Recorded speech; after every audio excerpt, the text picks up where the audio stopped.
அஸ்ஸலாமு அலைக்கும். Welcome to Riya சமையல். இன்றைக்கி நாம் பார்க்க போகிற ரெசிபி ஒரு பிரியாணி ரெசிபி. பிரியாணின்னு சொன்னாலே ஒரு சில பிரியாணிஸ் தான் நம்ம ஞாபகத்துக்கு வரும். அந்த மாதிரி பிரியாணின்னு சொன்னாலே ஞாபகத்துக்கு வர ஆம்பூர் பிரியாணி தான் இன்றைக்கி பார்க்க போகிற ரெசிபி. இப்போ ஆம்பூர் பிரியாணி எப்படி பண்ணலான்னு பார்க்கலாம். 100 மில்லி கடலெண்ணெய் சேர்த்துக்கலாம். ஆம்பூர் பிரியாணிக்கு கடலெண்ணெய் தான் நல்லா டேஸ்ட்டாக இருக்கும். 2 டேபிள் ஸ்பூன் நெய் சேர்த்துக்கலாம். 3 இன்ச் அளவுக்கு பட்டையை சின்ன சின்ன பீஸாக உடச்சி வச்சுருக்கிறேன். 5 ஏலக்காய், 5 கிராம்பு எடுத்துருக்கிறேன். இதை சேர்த்துக்கலாம். பட்டை, கிராம்பு, ஏலக்காய் நல்லா பொரிஞ்சிடுச்சு. 2 பெரிய வெங்காயத்தை கட் பண்ணி வச்சுருக்கிறேன். இதையும் சேர்த்துக்கலாம். வெங்காயம் கோல்டன் கலர் வர்ற வரைக்கும் வதங்கணும்.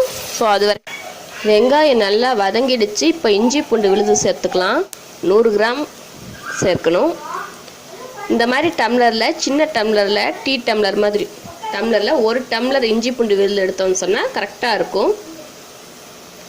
இஞ்சி பூண்டு விழுது இதில் சேர்த்துடலாம். இஞ்சி பூண்டு விழுது பச்சை வாசனை போக வதக்கிக்கலாம்.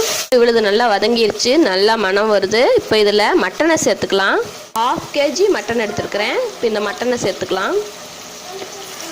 மட்டன் வந்து எலும்பு, கொழுப்பு எல்லாம் சேர்த்து தான் எடுத்துருக்கிறேன். எலும்பு, கொழுப்பு அதெல்லாம் இருக்கிற மாதிரி மட்டன் சேர்த்தாதான் மட்டன் பிரியாணி கொஞ்சம் பிசு பிசுன்னு இருக்கும். ரொம்ப ட்ரையாக கொழுப்போட மட்டன் எடுத்தோம்னு சொன்னால் தான் பிரியாணி நல்லா இருக்கும். இல்லைன்னா ரொம்ப ட்ரையாக தெரியும். மட்டன் ஒரு 2 நிமிஷம் வதங்கட்டும், அது வரைக்கும் வெயிட் பண்ணலாம். மட்டன் கொஞ்சம் வதங்கிருச்சு. 100 மில்லி தயிர் எடுத்துருக்கிறேன். அந்த தயிர் இதில் சேர்த்துக்கலாம். மட்டனை தயிரோடு சேர்த்து மிக்ஸ் பண்ணிக்கலாம். இது ஒரு 2 மினிட்ஸ் வதங்கட்டும். ஆம்பூர் பிரியாணியோட ஸ்பெஷலே இந்த பேஸ்ட்டு தான். இது என்ன பேஸ்ட்டுனா, வரமிளகாயை ஒரு 10 நிமிஷம் சுடு தண்ணியில் போட்டு வச்சுட்டு அப்புறமா அதை அம்மியில் அரைச்சி சேர்க்கறது. பட் நான் மிக்சியில் தான் அரைச்சிருக்கிறேன். அம்மியில் அரைச்சி சேர்க்குறதா ட்ரெடிஷ்னல். பட் நான் மிக்சியில் தான் அரைச்சி சேர்த்துருக்கிறேன். இந்த பிரியாணிக்கு கலர் அண்ட் டேஸ்ட் கொடுக்க போகிறது இந்த பேஸ்ட்டு தான். நமக்கு எவ்வளோ காரம் தேவையோ அதுக்கு தகுந்த அளவுக்கு சேர்த்துக்கலாம். நான் 2 டேபிள் ஸ்பூன் சேர்க்க போகிறேன். இதை நல்லா மிக்ஸ் பண்ணிக்கலாம். இந்த மிளகா பேஸ்ட்டு கொஞ்சம் நேரம் வதங்கட்டும். கொத்தமல்லி, புதினா சேர்த்துக்கலாம்.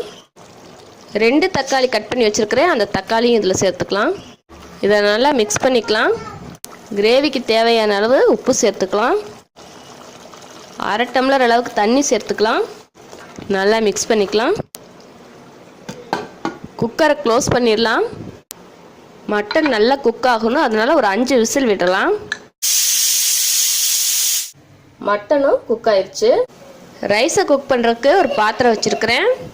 நான் 1/2 கிலோ ரைஸ் எடுத்துருக்கிறேன். இந்த 1/2 கிலோ ரைஸ்க்கு 1/2 லிட்டர் தண்ணி சேர்க்கிறேன்.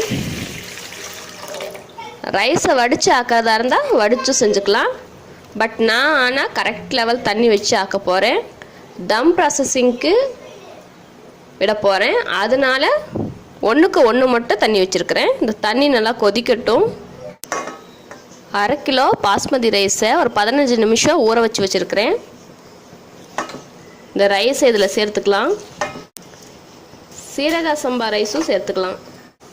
ரைஸ்க்கு தேவையான அளவு உப்பு சேர்த்துக்கலாம். க்ளோஸ் பண்ணி வச்சிடலாம். ரைஸ் குக் ஆகட்டும். ரைஸும் குக் ஆயிடுச்சு. இப்போது தம் ப்ராசஸ் பண்ணிடலாம். தோசைக்கல்ல 10 நிமிஷம் ப்ரீ ஹீட் பண்ணி வச்சுருக்கிறேன். இப்போ அதில் ரைஸ் குக் பண்ண பாத்திரத்தை வச்சிடலாம். இதில் இந்த குக் பண்ணி வச்சுருக்கிற மட்டன் கிரேவியோடு அப்படி போட்டுடலாம். லெமன் ஜூஸ் சேர்த்துக்கலாம். நான் 2 லெமனோட ஜூஸ் சேர்க்கிறேன். புளிப்பு சுவைக்கு தகுந்த அளவுக்கு லெமன் ஜூஸ் ஆட் பண்ணிக்கோங்க. கொத்தமல்லி, புதினா சேர்த்துக்கலாம். இது எல்லாத்தோட சேர்த்து மிக்ஸ் பண்ணிக்கலாம். மேலே கொஞ்சம் கொத்தமல்லி, புதினா சேர்த்துக்கலாம். நெய் 2 டேபிள் ஸ்பூன் சேர்த்துக்கலாம். மேலே நியூஸ் பேப்பர் ஒன்று போடுறேன். இதுக்கு மேலே ஒரு பிளேட் ஒன்று வச்சிடலாம். இதோட ஏர் வெளியே போகாமல் இருக்கிறதுக்காக மேலே வெயிட் வச்சிடலாம். நான் கல் வச்சுருக்கிறேன். இப்போ இது 20 நிமிஷம் தம்மில் இருக்கணும். ஸோ 20 நிமிஷம் இது தம்மில் இருக்கட்டும்.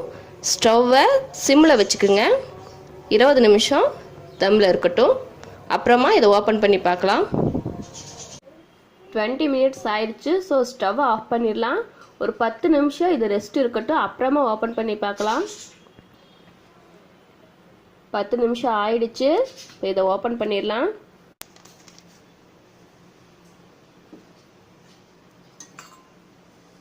சூப்பராக ரெடியாக இருக்குது. இது நல்லா மிக்ஸ் பண்ணி விட்டுக்கலாம்.